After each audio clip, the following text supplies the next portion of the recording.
Can we talk about Snatch? Yes. I figured the innuendos would start early and often, but yes, we can get to that.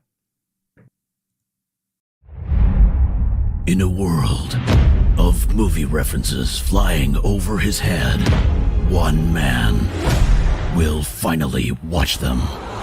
This is the Matt and Blonde Show movie review. Tonight's movie is indeed Snatch, in which a predicament for a duo of underground boxing promoters collides with an ongoing battle to obtain a gigantic stolen diamond. And almost everybody dies in coincidental or crazy ways in the process. From movie picker Charles, it's a Guy Ritchie heist film with several memorable characters, hilarious caper hijinks in a more polished and star-studded film than his earlier but also excellent Lock, Stock, and Two Smoking Barrels. As always, your thoughts and your rating. Why do you guys keep doing this to me? Why? This was just Gypsy Fight Club. I fucking hate Guy Ritchie. I hate him. And not just because he was married to Madonna. Did you know that?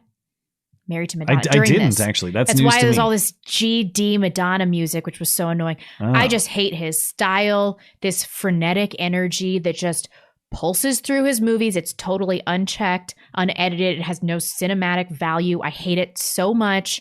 I don't even get how people could like this. It lacked major plot development.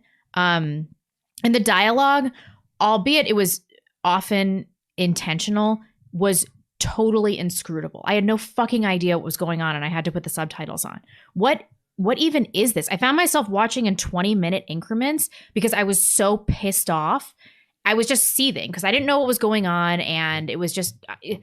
we could be watching Citizen Kane or something right now, and you guys are making me watch Snatch. It made me want to burn somebody's house down. This sucked my balls. I hated it. 1 out of 5. I hated it so much. I hate you guys. I hated it. Wow. If you like this movie, I'm so sorry, but it ruined my day. That is very surprising to me, not because I disagree, actually. Hey, but look at that. Because I thought I was going to walk into I love the Cockney accent, British charm. I thought... No, I didn't know what the shit they were saying the whole time. I was like... Not just Brad Pitt's character. Dude, I thought I was walking straight into another Blade Runner here. And I'm sure with many in the audience, I am. Because I forgot to put this on the vote the first week. And people jumped on this one the first week it was up. So there's plenty of people who like this movie. And so I'm sure they're going to be very mad at us. But I am in pretty much full agreement with everything you said. So as far as what I enjoyed. The best thing I can say is that scene at the pub with the Tony guy, the bit about big brave balls and little faggot balls. Fine, whatever. That was funny and cleverly written, if a little juvenile. And I thought the lesson was kind of interesting if you care to draw it, which is, maintain some calm confidence in life despite the circumstances that present themselves to you, and have a firearm for backup in case things go the wrong way. Yeah, it's really. very helpful. And there's a philosophical value there in addition to the comedic effect. And just the only scene in the movie that had me mildly entertained. Now, as far as what I hated, it was an absolute chore to understand. And by that, I only partly mean that the dialogue is entirely unlistenable, unintelligible. Chore. That's... exactly right. This thing was a chore in many ways. And I get that a lot of for the pikey accent and for Brad Pitt's character, that's intentionally unintelligible. Yeah. But that doesn't make it good or fun to watch or enjoyable. I don't care if it was intentional or not. To me, you know how I feel about watching movies with subtitles on. I can't stand reading a movie, but I especially hate reading a movie in a language I speak. What the hell is this? What? I was so annoyed. And the thing is, even if the lines are good, having to read them cuts against the delivery and the performance of the actor. Did you have to put on subtitles? I was advised to by many people, and so I took that advice, and it was immediately clear within about 10 minutes, because it's not just Brad Pitt, it was everybody. Everyone. I can't tell what the hell they're saying. Now, why is it a chore to understand? It's also a chore to follow, to me. There were way too many characters, And far too many of those characters were too similar to me. Throughout watching, I was constantly losing track of who that guy is, what he's doing, and why he's doing it. A lot of the characters are similar in personality or circumstance or even appearance sometimes, which just added to the confusion. Now, it was so unimaginative. And I make a commitment. I don't want to. Some movies I've seen beforehand. Some movies I know a little bit about. This was a case where I know nothing about the movie going into it. And I try not to read anything about the plot or spoil it, or I try to just enjoy the movie for what it is. This was one case where I couldn't follow any of it. And I know the counter is like, well, what's the matter? You can't handle a complex movie plot. Well, it's just a bunch of mediocrity thrown into a blender. That doesn't mean that it's good. Yeah. It's just chaos and nonsense, and it's really hard to follow. It's just a bunch of rowdy British guys fighting, and then in the end, most of the rowdy British guys die. That's pretty much it. Now, this wasn't complexity. This wasn't like cinematic complexity. Like people, this is like the kind of movie that an idiot thinks is good so that he can pretend to his friends that he understands film, like fucking Fight Club. This is British Fight Club. Which is even worse than Fight Club. I kind of liked Fight Club. It was okay. That movie sucks balls too. But what that meant, there's just so many characters and so many things going on. It really didn't. No one character or storyline really stood out to me. They were all just kind of mediocre, undeveloped, not that interesting. So I really didn't care what happened to anybody in the end. The dog maybe was the most entertaining part outside of that pub scene. The eating of the squeaker, I guess. But yeah, I give it a 1 as well. I wish I could write, as I put in the review. You gave it a 1. I gave it a 1, and I wrote a pretty brief. It was not interesting. It was not even followable. So it was a 1. Get the hell out of here. And may God have mercy on your soul. I know the audience is going to disagree significantly. Let's see what we got.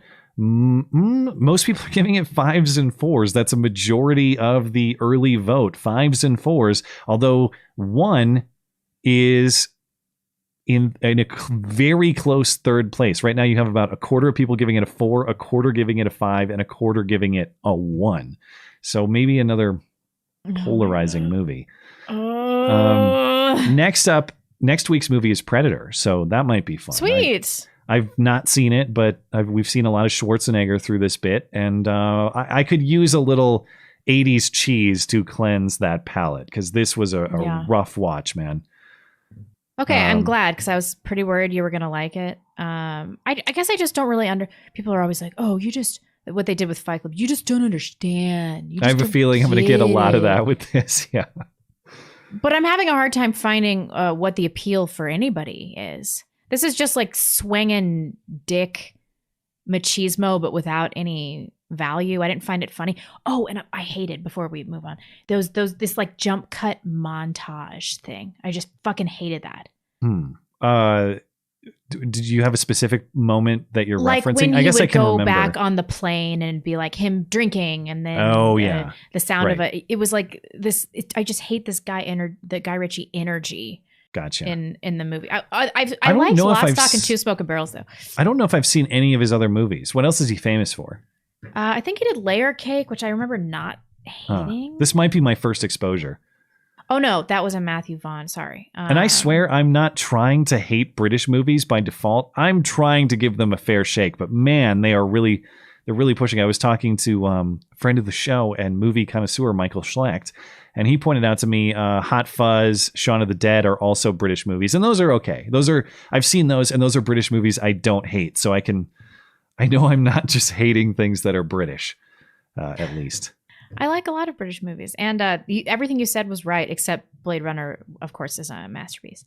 Well, we will leave that debate has been run into the ground. Not that has ever stopped me before, but we are, right up against the clock. As far as the next movie, Predator. The nominations are Fifth Element, RoboCop, Big Lebowski, Rear Window, Network, or of course you can reject the list and vote for a randomly selected top-rated movie instead. This is the last week to vote for the current list from listener Charles. The list will refresh with new nominees for March starting next week, so look out for that. You suck, Charles. No, I liked the other movies that we watched before this. What was it? Office Space was fine. Office Space was great. Dread was pretty good. I would rate Office Space higher than Dread, but you said you liked Dread. You gave it a 4, fine. I'm pretty sure.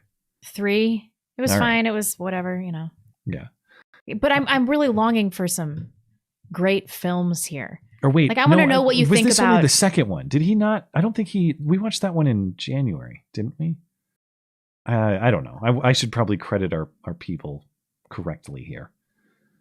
Yeah, Dread was not Charles. That was the last one prior. So Office Space and Snatch are just Charles. Okay. 1 out of 2. That's fine. Charles, you bastard. All right. All right. As a reminder, if you would like to read my movie reviews, comment how wrong I am, submit your own rating, vote for the next movie, or sign up for the chance to be the movie nominator for the month, the one and only place to do it is on my weekly movie review column, linked in the description and on the homepage of the website. That's mattchristiansenmedia.com. And that